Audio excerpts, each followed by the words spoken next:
Gempa terkini berkekuatan M6,7 skala Richter mengguncang wilayah Banten pada pukul 16.05 waktu Indonesia Barat, Jumat, tanggal 14 Januari tahun 2022.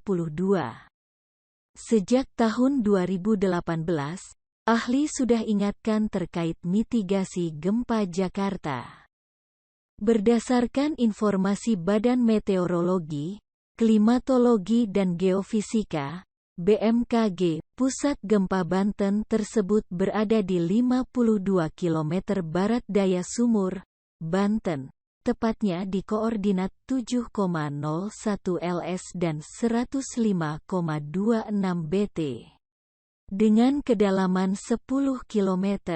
Meski gempa tektonik berpusat di Laut Banten, tetapi dampak getaran dari guncangan gempa bumi ini dirasakan di berbagai daerah seperti Depok, Jakarta, dan Bogor.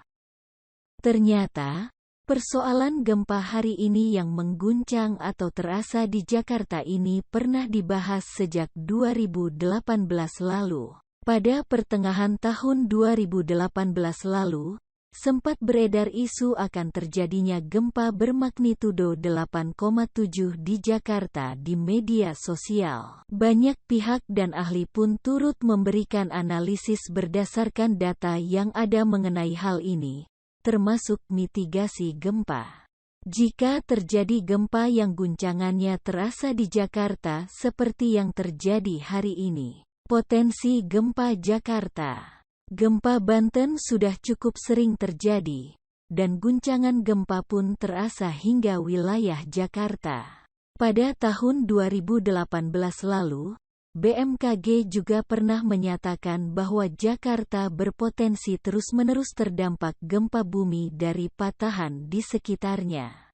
Chairman Sentinel Aisyah Tsunami Working, Abdul Muhari dalam opininya di Harian Kompas, Jumat, tanggal 9 Maret tahun 2018, menjelaskan bahwa potensi gempa Jakarta itu bukanlah terjadi akibat sumber gempa atau sesar aktif di bawah Jakarta atau yang melewati Jakarta. Akan tetapi, sumber gempa Jakarta yang dimaksud oleh prediksi BMKG ketika itu adalah megatrust atau sumber gempa besar di selatan Banten, Jawa Barat, yang membutuhkan antisipasi lebih terutama di kawasan pesisir provinsi tersebut.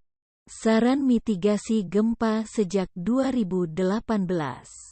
Gempa Banten terkini, yang terjadi hari ini mengguncang wilayah Jawa Barat hingga Jakarta dengan kekuatan M6,7 skala Richter. Mengingat dampak dan guncangan gempa Banten yang terasa hingga wilayah Jakarta, upaya mitigasi gempa sudah seringkali dibahas oleh sejumlah ahli.